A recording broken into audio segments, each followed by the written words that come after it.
자, 우리 교재 212페이지 이제 조직 전체 차원에서 조직 관리가 되겠습니다. 조직 구성원들 전체를 하나의 어떤 기준, 대상으로 보면서 조직 관리를 하는 건데, 크게 중요한 거는 조직 문화입니다. 조직 문화. 됐습니다. 특히 이제, OD입니다. OD. 조직 개발, 조직 발전입니다. 동그라미 1번, 행태과학 지식 활용 밑줄, 가치관 태도 변화. 다시 사람들의 가치관이나 태도를 변화시키려고 하는 것은 OD가 되겠습니다. OD 됐습니다. 보통은 이제 동그라미에서 한번 외부의 전문가 밑줄 하향적 관리입니다. CEO가 딱 주도를 해서 위에서부터 아래 내려옵니다. 꼭 OD하고 맞는 건 아닌데 여러분 밑에 보면 감수성 훈련 가장 많이 나옵니다. 외부 환경으로부터 차단된 인위적 비정형적 상황 밑줄에서 이제 자연스러운 접촉을 합니다. 그래서 여러분들 혹시 대학 다녔을 때 멤버십 트레이닝 가봤죠? 멤버십 트레이닝이 전형적인 감수성 훈련이죠. 다른 데로 떠나서 구성원들이 자연스럽게 접촉하면서 서로에 대한 이해를 넓혀 나가는 거죠. 그죠? 됐습니다. 관리망 훈련은 아까 블레이크와 모톤의 그죠? 9.9 아까 했죠? 써보세요. 옆에다가 9.9 9.9는 단합형이었죠. 그죠? 팀 타입. 단합형이 되기 위해서 어떤 노력들이 필요한지를 보는 것이 관리망 훈련입니다. 팀 타입이라고 얘기했습니다. 팀 빌딩은 넘어가지고 과정 상담, 외부 전문 상담과 별표. 그러니까 이제 여러분 요즘에 보니까 여러분 뭐 금쪽이라든지 뭐 재혼부부 이런 거 보면 오원영 박사님이 딱 개입해서 문제를 해결해 나가잖아요. 그죠? 그 부부 사이에 그렇게 행동하지 마시고 이렇게 행동하라고 막 서로 가르쳐 주죠. 이게 전형적인 과정 상담입니다. 과정 상담. 목표 관리 됐습니다. 부서 단위 동그라미. 일선 직원 참여, 협의, 대화, 별표. 구체적, 가측적, 계량적, 단기적 목표 설정. 이게 중요합니다. 됐죠?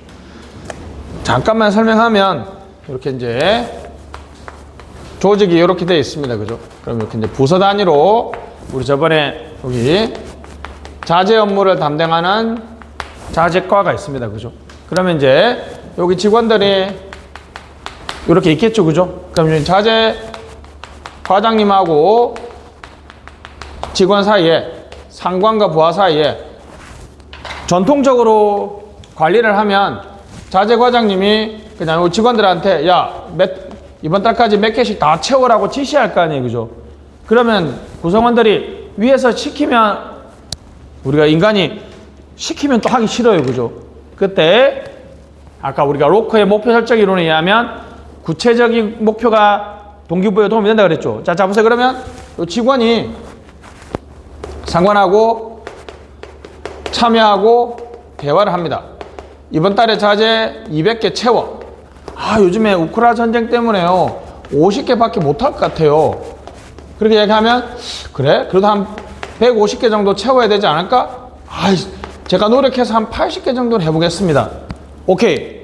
자, 80개라는 계량적인 목표를 상관과 부하가 대화 참여를 통해서 설정했죠. 그러면 여러분 이제 매일매일 자재 과장님이 얘한테 업무 지시할 필요가 없어요. 왜? 이번 달까지 몇 개를 하라고? 80개를 하라고 딱 정해놨죠. 아까 얘기했잖아요. 그러면 오늘 열심히 합시다 하면 전혀 동기부여 안 된다 그랬죠. 그래서 부하의 참여와 상관의 대화 협의를 통해서 무슨 목표? 계량적 목표. 그래서 그렇게 하면 이제 매니지먼트 맨날 지시 보고하는 것은 by 뭐에 의해서? 오브젝티브. 계량적이고 구체적이고로 부하의 참여와 대화를 통해서 설정한 계량적이고 구체적인 목표에 의해서 이제 관리가 수행되는 거죠. 그래서 우리가 뭐에 의한 관리? 목표에 의한 관리. 그래서 무슨 관리? 목표 관리. 다시 무슨 관리? 목표 관리입니다. 근데 요거하고 TQM은 조금 다릅니다. 토탈 퀄리티 매니지먼트. 일단은 토탈이니까요. 자, 우리 저번에 했던 것처럼 설계, 생산, 자재 부서가 우리가 전체적으로 협업이 잘 안 되고 책임을 떠넘긴다 그랬죠. 그래서 이제 고객들이 되게 빨리 대응을 못한다라고 불만을 합니다. 고객들의 불만이라는 것은 개방체제예요? 폐쇄체제예요? 개방체제죠. 근데 아까 자재과장님의 하고 부하 직원들은 딱 부서 단위의 폐쇄체제죠. 그래서 왜 고객들이 이렇게 품질, 불만이 많을까? 자, 설계, 생산, 자재에서 2명씩 6명을 차출을 해요. 차출해가지고 퀄리티 서클이라고 QC를 만들어서 고객 불만들을 다 읽어줍니다. 그러면 여기 오는 기능부서, 설계부서, 생산부서, 자재부서 애들이 야, 우리 저번에 나한테 그런 서류 보내주니까 너희들이 개무시하대.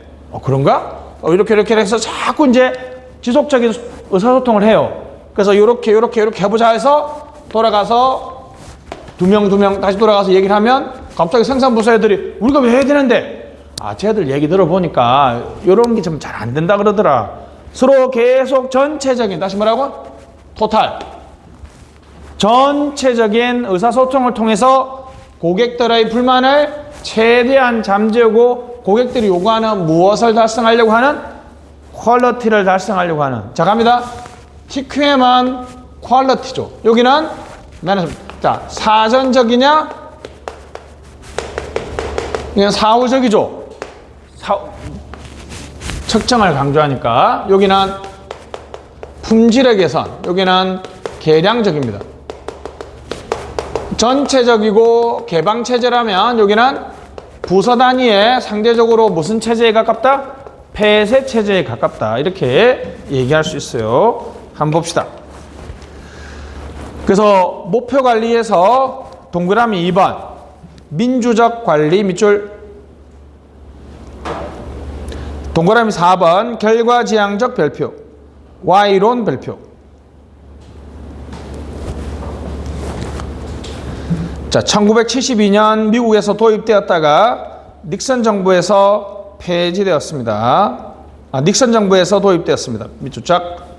1972년 닉슨 정부에서 도입된 적이 있어요. 그죠? 넘어가시죠.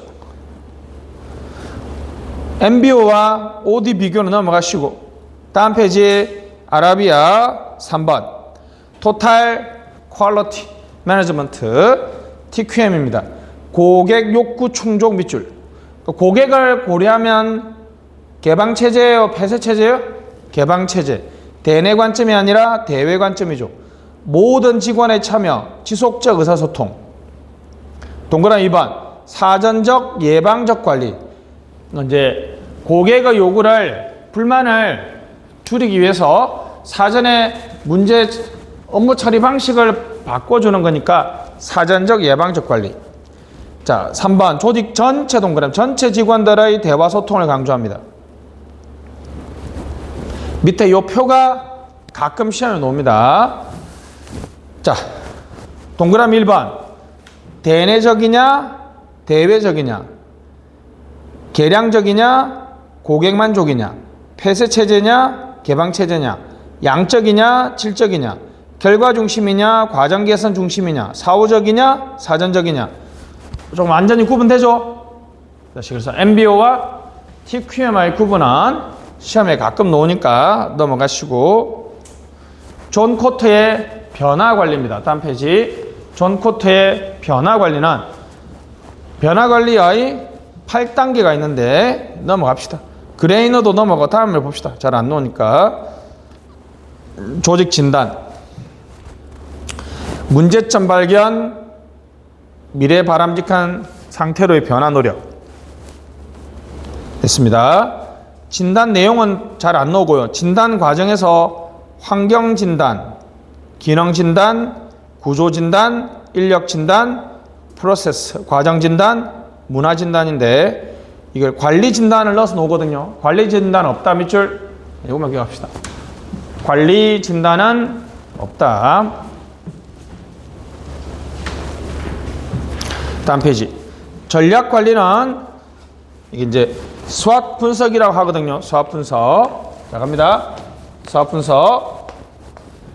조직에 나가야 될 미션, 비전, 전략. 미비전이라고 합니다. 미비전. 미션, 비전, 전략. 전략은 조직, 내가 가진 강점하고 약점이 있습니다. 환경이 주는 기회가 있고 위협이 있어요. 그래서 이렇게 네 가지의 전략을 만들어낼 수 있죠. 자, 그래서 갑니다. 오퍼튜니티고 트리티고, 강점은 스트렝스, 약점은 위크니스. 그래서 가장 공격적인 전략, 무슨 전략? SO 전략. 다시 공격적인 무슨 전략? SO 전략. SO. 여기 이제 요즘에 우리나라로 치면 K-팝이 SO 전략. 다 붙여야 돼요? K-푸드까지는 좀 받아주는 것 같은데. 그죠? 뭐가 있을까 또, 그러면. K-무비. K-무비는 옛날부터 있었나? 하여튼 또 뭐 넣을 수 있을까? K-게임. 이런 거 되나? K-게임. 아, 뷰티. 확실히 여자는 뷰티. 우리는 뷰티에 관심. 비누로 식든 물로 식든 별로 차이 없는데 K-뷰티 맞네요. 왜 이게 SO 전략인 거 아시겠죠? 자, 여기는 우리의 약점을 환경을 기회를 이용해서 우리가 다각화해야 됩니다. 방향 전환을 해야 되겠죠, 그죠? 방향 전환 전략이고요. 요거는 이제 바로 이건 잠깐만. WO 전략. 요거는 WT 전략.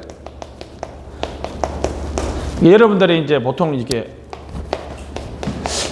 대학원 가는 게 어떤 면에서는 자격증 같은 게 사실 어떤 면에서는 자, 내가 학벌이 좀 약하다. 내가 좀 뭔가 스펙이 약하다. 근데 유학 갔다 온 애들이 많다. 그랬을 때 우리가 대학원 가든지 무슨 자격증을 많이 따는 게 일종의 무슨 전략이에요? WT 전략에 볼 수 있죠. 그죠? 자, 근데 우리의 가진 강점으로 환경의 위협을 극복하려면 이거는 무슨 전략? 다양화 전략이죠. 사업을 다양화해야 되겠죠. 그죠? 무슨 전략? 다양화 전략입니다. 그래서 네 가지 전략은 가끔 시험에 놓습니다. 요거는 그냥 상식으로 열어보자. 미션, 비전, 전략은요. 요 미션은 정당화 근거. 다시 뭐라고요? 정당화의 근거. 조직의 미래 방향. 비전은 뭐라고요? 조직의 미래 방향. 여러분들이 행동계획, 전략은 행동계획이 되겠습니다. 미션은 잘 모르겠지만 여러분, 비전은 여러분들이 딱 이 말 하면 바로 압니다. 우리가 보기에 선배나 동기가 엄청 좋은 회사 다니다가 탁 나오면서 이거 그 좋은 회사 왜 나왔어? 그러면 그 사람 하는 말이 그 조직 뭐 없어? 그렇죠. 그 말을 우리말로 바꿔보세요. 비전이 없다는 말은 뭐예요? 단기적으로는 돈 많이 주더라도 내 미래가 없다는 거죠. 그 조직이 나가야 될 미래의 방향을 뭐라 그런다? 비전이라고 합니다. 자, 이런 겁니다. 아름다운 국토 건설. 아름다운 국토 건설은 부처의 얘기가 안 나와 있죠. 그러면 건교부는 국토 건설의 주도 부서다. 주도 부서가 되겠다. 자, 건교부가 국토 건설의 주도 부서가 되겠다는 것은 우리 조직이 나가야 될 미래 방향이죠. 그럼 자, 건교부는 왜 존재해요? 정당화의 근거, 존재의 이유. 자, 국토교통부는 아름다운 국토 건설을 위해서 존재하죠. 그잖아요, 그죠? 그걸 위해서 우리 조직은 뭐가 되겠다? 국토 건설의 중추부서가 되겠다. 자, 이걸 뭐라 그런다고요? 미션. 이거 뭐라고요? 비전, 비전, 미션, 비전. 국회의원들이 맨날 잘 사기치는 이가 아니에요. 왜 출마했습니까? 지금 대한민국이 나를 부르고 있습니다. 이렇게 정치한다고 하세요. 이거잖아요. 지금 내가 왜 지금 정치를 한다고요? 대한민국의 미래를 위해서 한다는 거 아니야. 근데 교육 잘 받았죠. 왜요? 미션과 비전을 정확하게 알고 있는 거죠. 미션, 윤정, 미션, 한국말로. 잘 번역 안 하잖아. 비전. 미션은 그래서 보통 번역할 때 사명이라고 많이 번역하죠. 사명. 그죠? 사명. 비전은 좀 정확하지 않습니다. 장기 방향, 뭐 이렇게 보통 번역을 많이 하죠. 근데 의미가 딱 안 살아서 요즘에는 번역 잘 안 해죠. 그죠?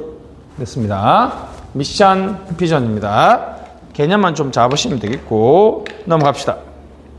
그래서 미션의 방가루 4번, 미션의 무슨 근거? 정당화의 근거. 다시 뭐라고요? 정당화의 근거. 조직 활동으로 구현하려는 미래 상태를 말하죠. 그죠? 왜 우리 조직이 존재해야 하는가? 우리 조직이 없으면 무엇이 문제인가? 맞죠? 미션은 무슨 근거? 정당화의 근거. 아름다운 국토 건설. 비전은 조직 미래에 대한 그림이죠. 언어로 그린 그림. 장기 방향. 전략은 행동 계획. 전략은 여러분 이미 했잖아요, 여러분. 자, 여러분 방금처럼 이렇게 하면 SWOT라 그래서 SWOT. SWOT라 해서 무슨 분석? 사업 분석인데 전략은 여러분 이미 알고 있잖아요. 자, 스타벅스는 경쟁자를 무슨 전략으로? 차별화 전략으로 이긴다 그랬죠. 그리고 커피 믹스는 무슨 전략? 저비용 전략. 다시 뭐라고요? 저비용 전략으로 이긴다 그랬습니다. 넘어가시죠. 조직 문화입니다. 동그라미 1번. 구성원들의 사고방식, 행동 양식이죠. 구성원들의 사고방식, 행동 양식이고 어떤 행위 선택의 기준입니다. 동그라미 1번. 일탈에 대한 통제 밑줄. 충성이나 몰입. 3번. 일체감 형성, 조직 통합에 기여한다. 안정성과 계속성. 조직 철학이나 가치에 대한 합의를 나타내죠. 여러분들이 우리가 문화적으로 설명하면 해병대만큼 완벽한 데가 없죠. 해병대는 다른 조직과 좀 구별되는 특유의 자신들 말에 뭐가 있어요? 조직 문화가 있죠. 그걸로 이제 경계를 삼기도 합니다. 넘어가시죠. 4번이 재밌습니다. 자, 여러분, 이런 거죠. 뭐 병무청 그 7급 직원 사건 아세요? 거기 휴가 가서 문신을 하고 와가지고 막 여기 막 피어싱하고 문신을 이렇게 하고 왔단 말이에요. 자, 기존의 정부 조직은 좀 보수적이고 권위적인데 신참자가 들어와서 힙합 옷 입고 와서 헤이 요 내가 왔다 유아 나는 친구 이렇게 하면 가장 이제 최악은 뭡니까? 격리죠. 격리 읽어보시죠. 신참자들이 기존 조직 문화에 반감을 가지고 기존 조직 문화에 적응하지 않으려고 노력하면 신참자를 어디로 저놈 저기 소양강 댐에 보내버려 이렇게 해서 격리시키죠. 이해했죠? 가장 좋은 거는 다원화예요. 다원화. 신참자도 기존 조직 문화를 좀 배우고 기존 조직도 새로운 애들의 문화를 좀 배우는 거 뭐라고요? 다원화죠. 다원화. 그러니까 좋은데 뭐 여러분들은 기본적으로 동화 맞죠? 가서 기존 조직 문화를 열심히 배우려고 하니까 동화가 되겠습니다. 탈문화는 이제 만약에 그런 MZ 애들이 엄청 많이 들어가지고 기존 조직 문화의 정체성도 없어져 버리고 새로 들어온 조직 애들도 자기의 정체성을 상실해버리는 아예 지배적인 문화가 형성되지 않는 상태를 탈문화라고 합니다. 됐습니다. 넘어가시죠. 6번을 여러분 자 빌드업 한번 해봅시다. 지난주에 그렇게 외웠던 그게 여기서 도움 됩니다. 문제풀이반에 가서는 여러분들 미치도록 할 겁니다. 자 갑니다. 조직 효과성에서 무슨 접근법? 경쟁가치 접근법 있었죠. 내외연통, 다시 뭐라고요? 내외연통의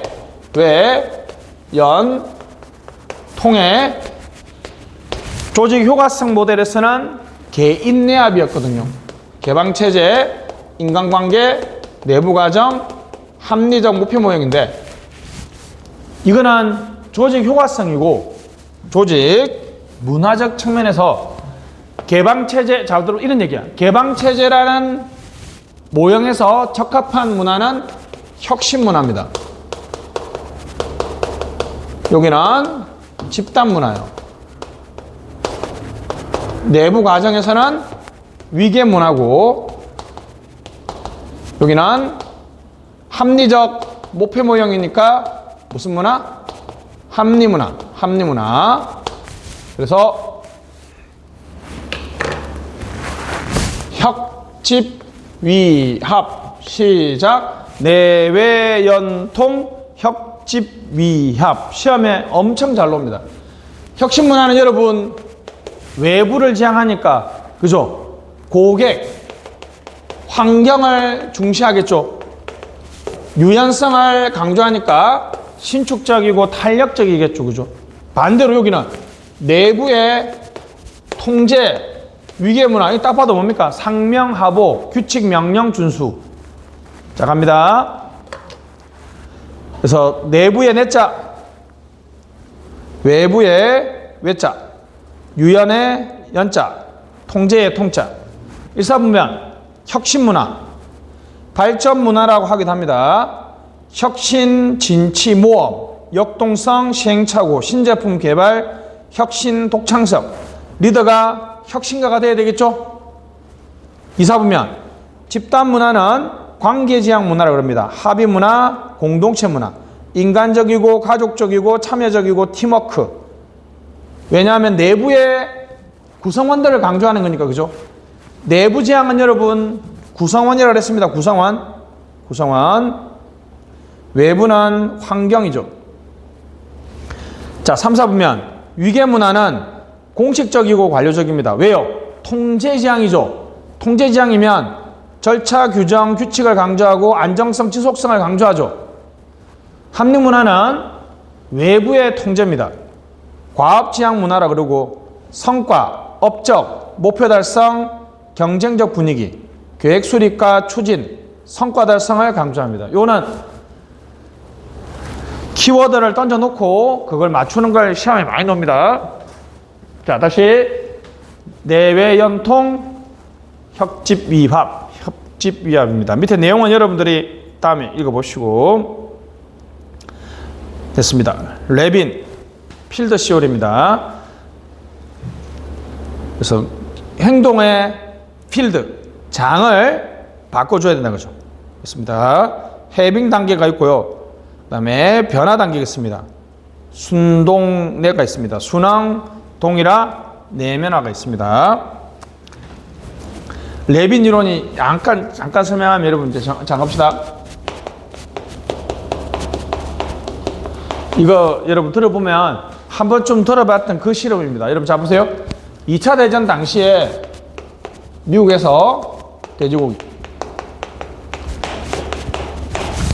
2차 대전 당시에 여러분 미국이 소고기를 많이 잡아서 유럽에 전쟁터에 내버리니까 소고기가 없으니까 이제 돼지고기를 많이 먹어야 되잖아요. 그죠? 근데 그 당시에 잘 들으세요. 그 당시에 대부분의 사람들이 돼지고기에 대한 안 좋은 인식이 많았어요. 미국 사람들이. 그래서 이제 레빈한테 이 심리학자거든요. 이 사람한테 이 돼지고기를 좀 잘 먹게 하기 위해서 어떤 방법이 있을까요? 라고 물어봤는데 레빈이 이제 사회 실험을 한 거야. 정말 어떤 주부 한 명을 평소에 이분이 행동하는 생활의 필드에서는 돼지고기에 대한 안 좋은 인상을 가진 사람들이 엄청 많죠. 그래서 이 사람이 레빈이 어떤 실험을 했냐면 이 주부만 모르고 나머지 어떤 모임에 참석했는데 요 나머지 주부 20명은 이불로 레빈이 돼지고기에 대해서 엄청 칭찬한 사람들만 다 모아놓은 거야. 그러니까 이제 돼지고기 얘기가 나오면 어떡해요? 옆에 사람은 너무 맛있더라. 막 피부도 너무 좋아지고 갑자기 자기의 뭐가 바뀌어버렸어요? 필드 생활의 공간이 바뀌어버렸죠. 그러니까 갑자기 이 주부가 돼지고기가 그렇구나라고 해서 해빙 단계가 오는 거야. 계속 그걸 듣다가 보니까 자기 집에 가서 자기도 뭘 해먹는다? 돼지고기. 그러니까 사람의 행동을 바꾸려면 그 사람의 뭘 바꿔줘야 돼요? 생활의 공간, 인식의 필드를 바꿔줘야 된다는 거야. 무슨 theory? 필드 theory. 해빙 시키고 변화시켜서 체인징하는 거죠. 여러분들 이게 우리 아들 조금은 맞는데 조금은 틀립니다. 왜냐하면 여러분 뭐 남자들 얘기하면 좀 그렇지만 우리 아들은 진짜 방 청소 안 하거든요. 우리 와이프는 정말 청소에 집착으로 합니다. 나는 진짜 결혼을 너무 잘했어. 왜냐하면 나는 어지러워도 전혀 불편함을 못 느끼는데 답답한 사람이 청소하겠죠. 근데 이제 한 번은 내가 그렇게 살아도 우리 아들은 그렇게 살면 안 되겠다 싶어가지고 우리 와이프하고 합심을 해서 우리 아들이 학교 갔을 때 방을 정말 깨끗하게 딱 청소를 해놨어요. 그러면 이제 우리 아들 입장에서는 평소와 다르게 뭐가 바뀐 거예요? 필드가 바뀌었죠. 그 처음에는 아들이 며칠 동안 깨끗하게 써요.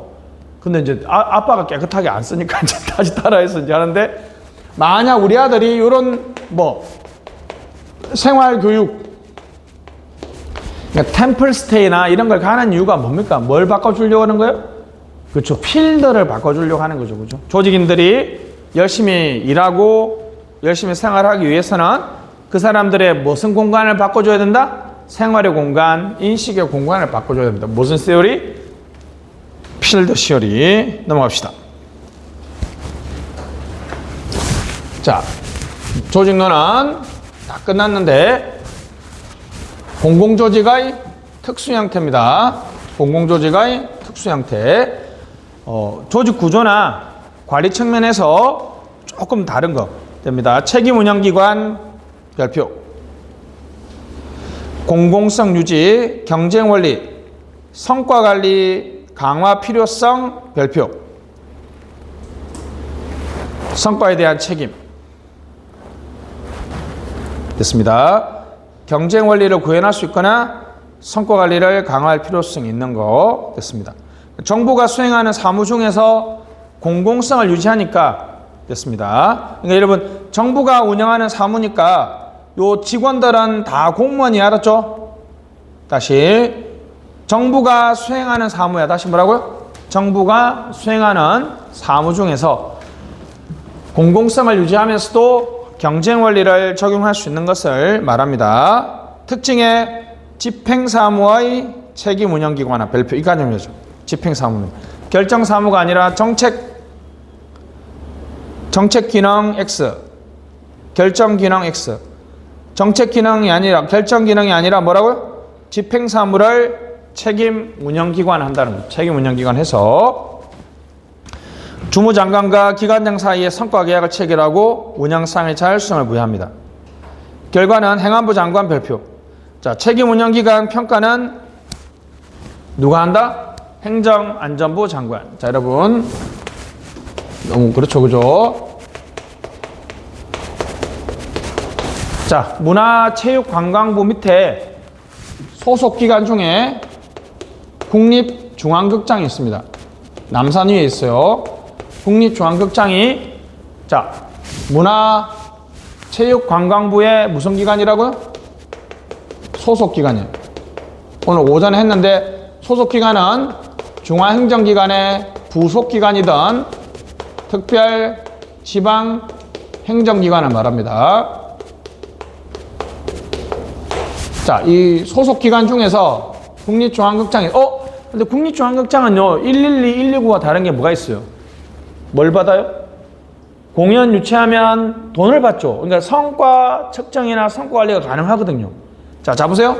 이걸 과거에는 여기를 우리가 중앙행정기관이라 하고, 지금은 국립중앙극장의 업무를 주무하고 있는 무슨 장관? 주무장관이라고 하죠. 그죠? 자, 근데 보세요. 옛날에는 국립중앙극장장은 문화체육관광부 장관이 임명했어요. 그러니까 일 잘하는 사람보다는 누구? 내 말 잘 듣고 나한테 충성하는 사람 뽑겠죠. 그럼 이 국립중앙극장도 돈 버는데 목표가 있는 게 아니니까 뭐 좋은 공연 유치한다는 그런 생각이 없고 그냥 임기만 채우고 무사한 일 했다는 거죠. 자, 갑니다. 얘들을 자, 기존의 국립중앙극장 정무조직에서 떼내서 무슨 운영기관? 책임운영기관이라는 새로운 조직 형태로 운영하는 거야. 물론 그 있는 사람들은 다 공무원이에요. 기존에는 잡으세요. 장관 임명했는데 이제는 이 국립중앙극장의 장을 이제는 기관장이라고 그러겠죠. 기관장은 개방형으로 임명해요. 개방형.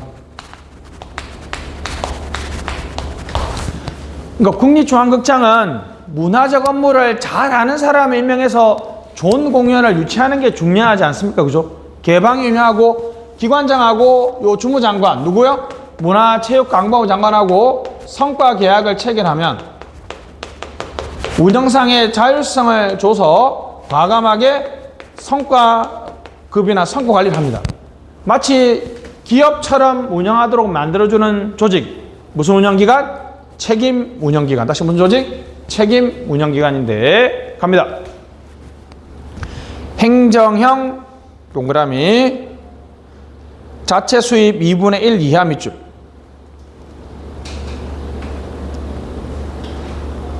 일반 회계 동그라미. 그 과천과학원 옆에다 국립중앙극장 쓰세요. 국립중앙극장은 자체 수입이 2분의 1 이하라서 행정형이 되겠습니다. 기업형은 자체 수입이 2분의 1 이상입니다. 그래서 기업 특별회계 밑줄.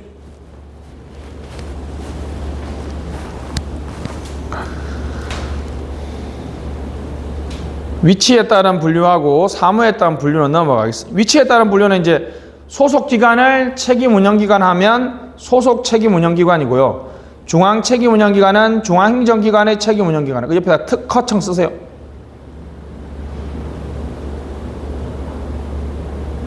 중앙 책임 운영기관은 특허청 하나밖에 없습니다. 알았죠? 보통 그래 시험 문제에 별다르게 얘기 안 나오면 무슨 책임 운영기관? 소속 책임 운영기관 나누시면 되겠고, 자, 조사 연구형, 교육훈련형, 문화형, 의료형 뭐 이런 것들이 있습니다. 이거 잘 안 나옵니다. 자, 갑니다. 조직관리. 행안부 장관은 동그라미, 설치 동그라미, 해지. 책임 운영, 자, 그러니까 자, 이거 시험 나오겠죠? 여러분들 국립중앙극장을 책임 운영 기관화 하는 사람은 주무장관인 문화체육관광부 장관이 아니라 누구라고요? 행정안전부 장관. 기관장 공개 모집 밑줄.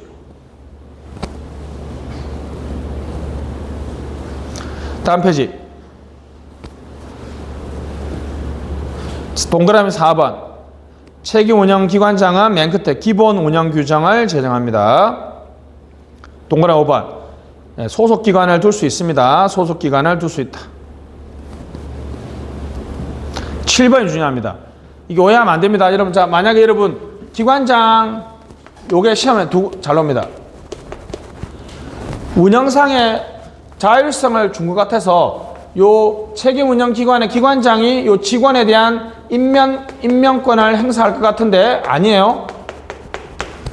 여전히 이 문화관광체육부 소속이죠. 그냥 책임운영기관이라고 좀 자율성을 더 준 기관일 뿐이란 말이죠. 자, 우리나라 여러분,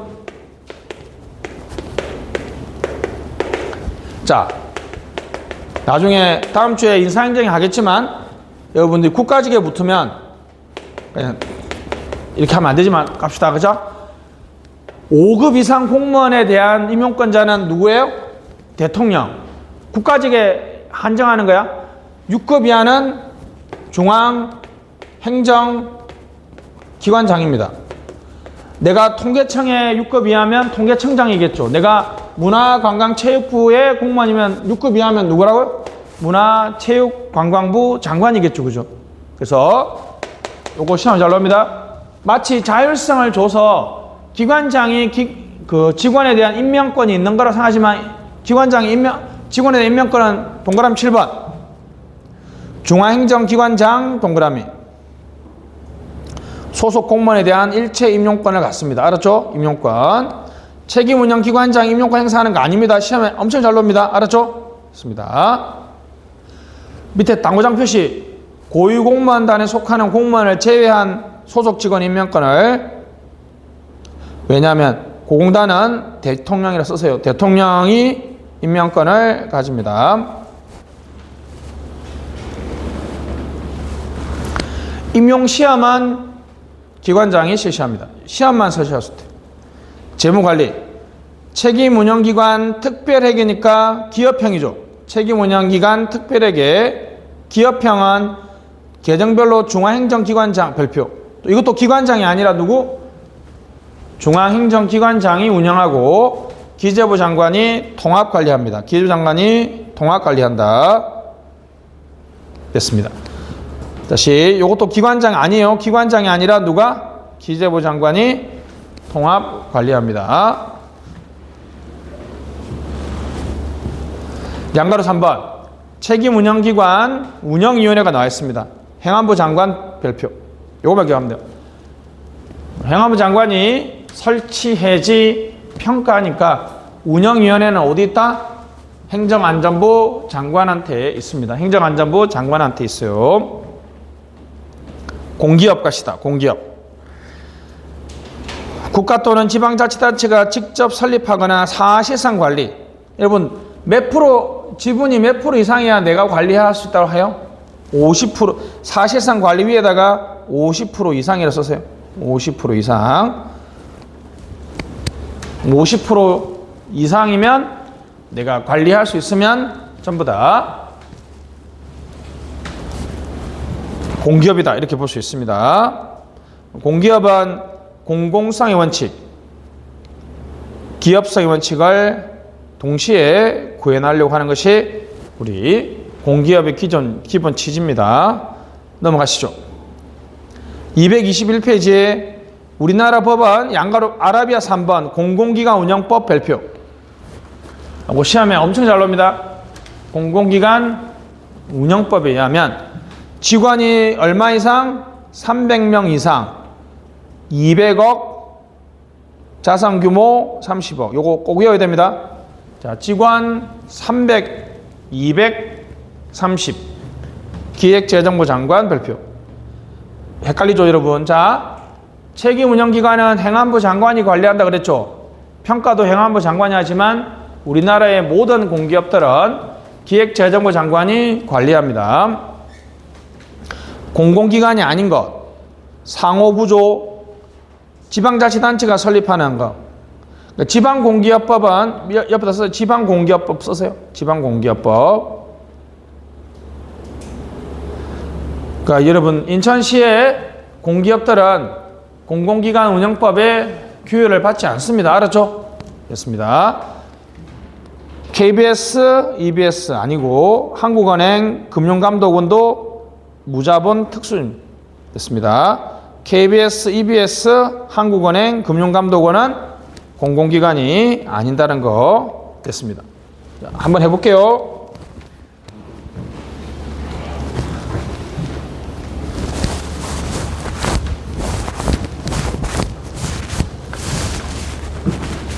미리 외우면 자 시준기위. 자 한번 해봅시다. 시작. 시준기위. 이제 시작한 이중기가 위기에 처졌다. 무슨 기위? 시준기위.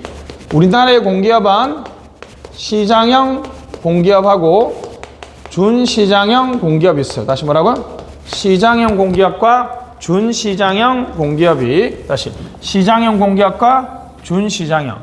자, 그 다음에 기금관리형 준정부기관하고 위탁 집행 준정부기관이 있습니다. 그래서 시준기위. 시작. 준기위. 그러니까 우리나라에서 자 갑니다. 아까 했죠? 자 갑니다. 300명 200억 30억이었죠? 맞죠? 있잖아요. 직원이 300명 이상이거나 200억 이상의 총수입이 있거나 30억 이상의 매출이 자산 규모가 30억 이상이 중에서 자 누가 지정해요?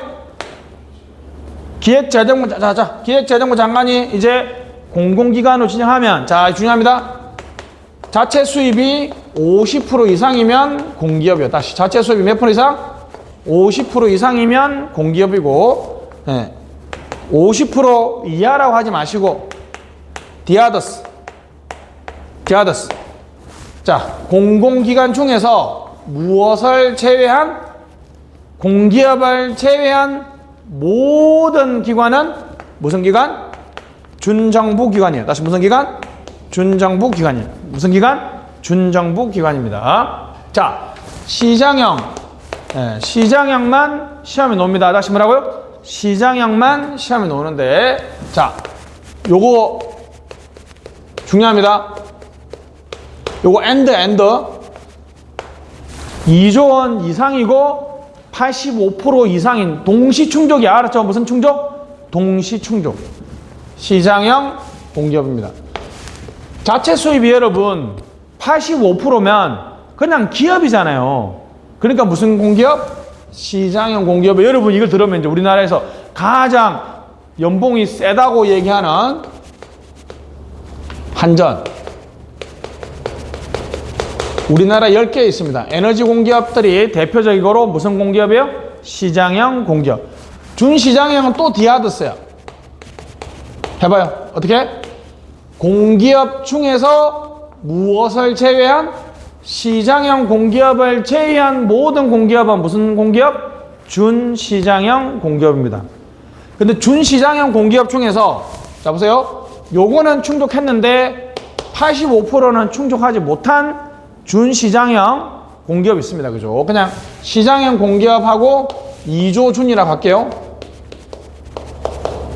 다시 뭐라고요? 2조 이상인 준시장형 공기업. 자, 기금관리형 되십시오. 일단 여러분 여기서 뭐가 시험에 많이 나와? 여러분 기출 문제 보면 여러분들 한국가스공사, 한국가스안전공사. 요거는 딱 봐도 시장 공기업이죠. 가스안전공사는 어디 같아요? 위탁 지평형입니다. 여러분들 이것도 여러분 여러분 이것도 공공기관인 거 아세요? 윤정 맞춰봐. 영화진흥위원회는 어디 같아? 이게 이런 거 문제 내면 안 돼요. 이런 이제 출제위원 싸다고 맞아야 됩니다. 왜냐하면 이 공공기관이 우리나라에서 310개 정도가 있어요. 이걸 다 외우라는 건 말도 안 되죠. 그죠? 그래서 유형을 맞추는 것이 시험에 조금 많이 노는데 이건 뭐 나중에 외우는 걸로 하고 자 갑니다. 여기서 이게 가장 중요합니다. 이게 가장 중요해요. 갑니다. 자 그러면 기관장이 있을 거고 상임이사가 있고 비상임이사가 있고 상임이사하고 비상임이사가 다 못 치면 이사회 의장이 있겠죠. 그죠? 감사가 있습니다. 요걸 싹 다 저는 기억하는데 여러분은 기억 안 해도 돼요. 요거 하나만 시험 놉니다. 잘게 말하면 2개가 시험 노는데 자 여기는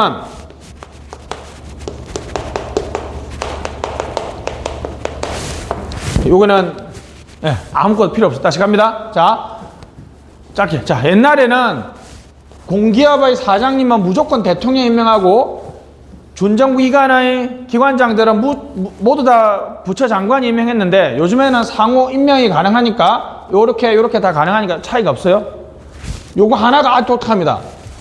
상임이사는 100% 기관장이 임명합니다. 다시 상임이사는 누가 임명한다? 기관장이 임명합니다. 비상임이사만 달라요. 다시 비상임이사. 여기가 기재부 장관입니다. 기재부 장관. 비상임이사는 여기까지죠.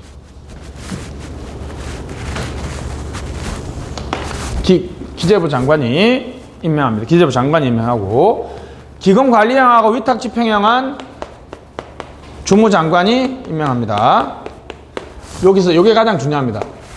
여기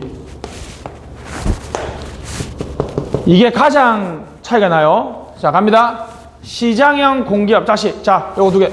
요것만 하면 돼요. 요거 설명하려고 여기까지 빌드업입니다. 자, 갑니다. 시장형 공기업 모두하고 2조준이 뭐라고요? 2조 원 이상인 준시장형 공기업의 이사회 의장은 먼저 임명된 선임, 비상임 이사예요. 이 사람이 기관장 해임 건의권이 있어요. 기관장 해임 건의권이 있습니다. 그리고 자, 갑니다. 여기 전체는 기관장. 요게 왜, 잘 보세요. 요게 왜 차이가 나느냐 하면, 자 보세요. 준시장형 공기업이나 기금관리형이나 위탁집행형인 기관들은 이사회 의장이 누구라고요? 요 기관장이야. 기관장이 자기를 해임 건의하는 건 말이 안 되죠. 요것만. 이거는 시장형 공기업만 저렇게 하는 이유가 있어요. 왜냐하면 여러분 이 10개 있잖아요.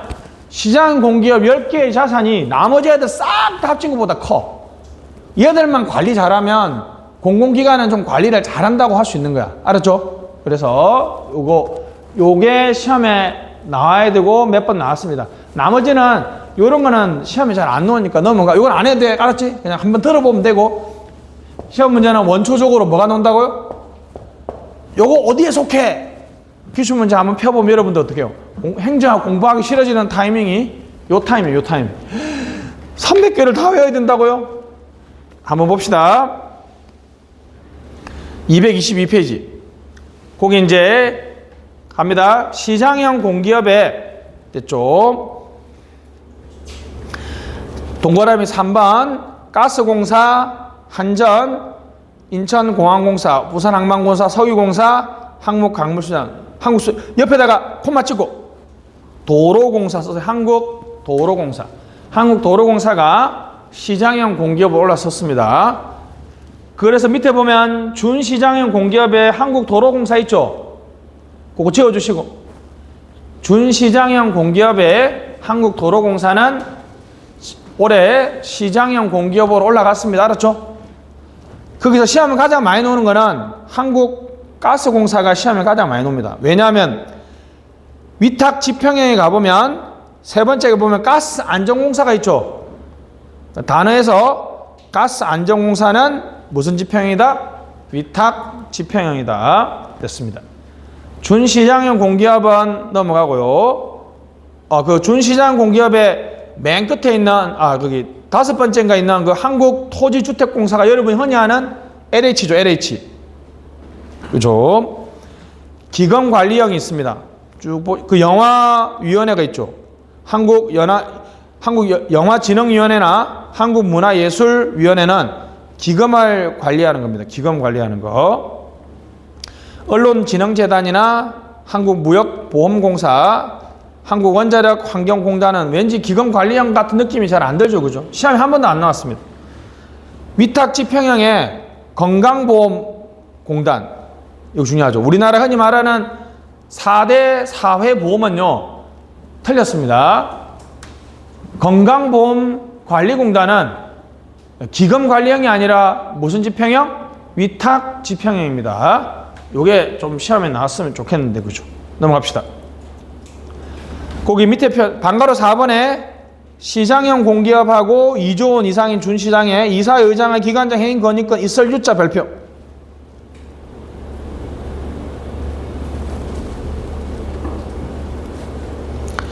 그리고 감사위원회 한번 가보세요. 요 두 개가 차이 납니다. 제가 칠판에 안 썼는데, 그래서 시장형 공기업 더하기 2조 준은 요 두 개. 다시 뭐라고요? 요 두 개가 다릅니다. 여기. 감사는 다 두는데, 얘들은 감사위원회를 줘. 다시 감사위원회 필수기간 나와 있죠? 별표. 그래서 다시 요 두 개만 시험에 잘 나오니까 보시면 되겠고, 운영은 일단 넘어갑시다. 223페이지 공공기관을 바라보는 두 가지 관점이 있는데, 주주 자본주의 모델이 있고요, 이해관계자 자본주의 모델이 있습니다. 주주 이익 극대화, 이해관계자 이익 극대화. 그래서 대리인에 대한 통제 문제를 강조하고요, 경영 감시를 강조하지만, 여기는 이해관계자 모델은 이해관계자들의 참여, 밑에서 두 번째, 근로자의 경영 참여나 공동 결정을 지향합니다. 그러나 주주 자본주의 모델은 주주 가치의 극대화를 강조한다는 거죠. 넘어가시죠.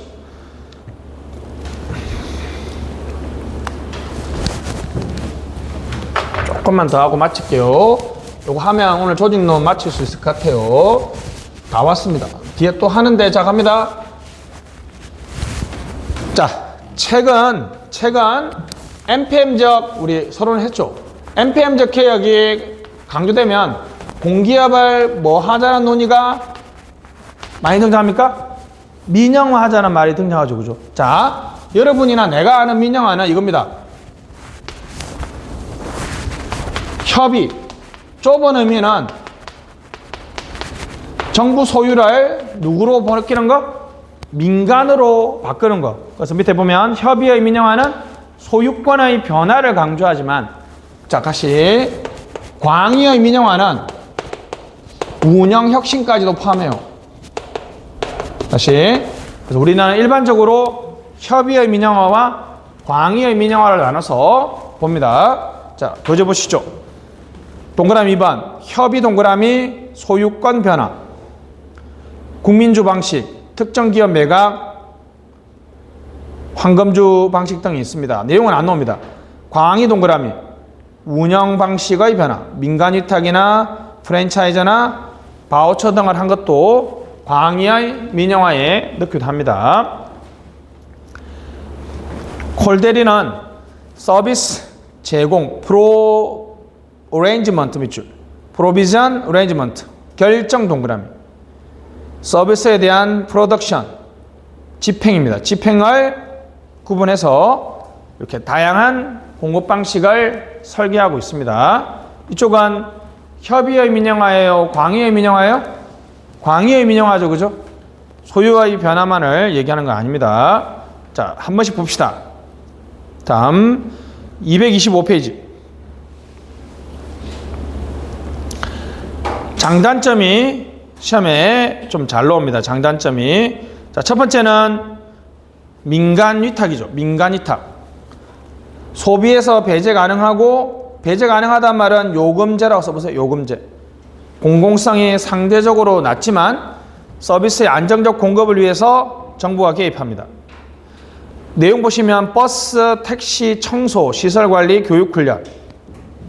그래서 컨트랙팅 아웃이나 허가, 보조금, 바우처, 자원봉사 방식을 활용합니다. 2번, 일반 행정 방식은 기존의 방식을 혁신시키는 거죠. 전자정부와 같은 방식입니다. 책임 경영은 우리 방금 봤던 책임 운영기관을 도입하는 거죠. 민영화는 완전히 민간에 맡기는 거죠. 5번이 시험에 잘 나옵니다. 5번. 자, 갑니다. 민간 위탁은 생산은 누가 하고, 민간이 하고, 비용은 누가 부담해요? 정부가 합니다. 쓰레기 처리 업무, 맞죠? 여러분들 직영어로 할 수도 있지만 쓰레기 처리 업무 등을 민간 위탁합니다. 국민의 권리 업무와 직접 관련 없는 별표.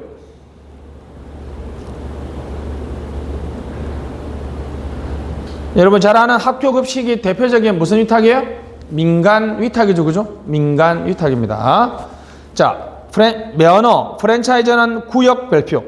구역. 고객이 비용을 부담합니다.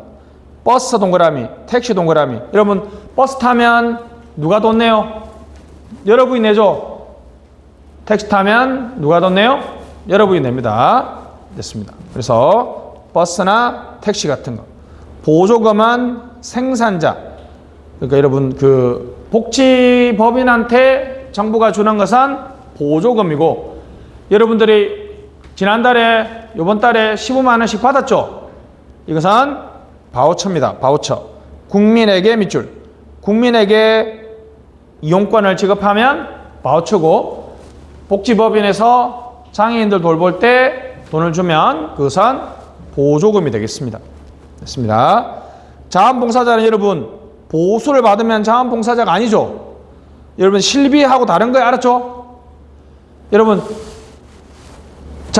자원봉사하러 오려고 차 타고 10,000원 내고 왔어요. 그럼 10,000원은 줘야 돼. 그거는 실비잖아. 실제로 사용한 비용. 근데 자원봉사했다고 보수를 주면 그거는 자원봉사가 아니죠. 자원봉사자는 요것만 놉니다. 뭘 주면 안 돼요? 보수를 주면 자원봉사자가 아닙니다. 실비 지원은 가능하다는 거죠. 됐습니다. 다음 페이지. 민간 위탁 장단점이 쭉 나와 있는데 일단 넘어가시죠.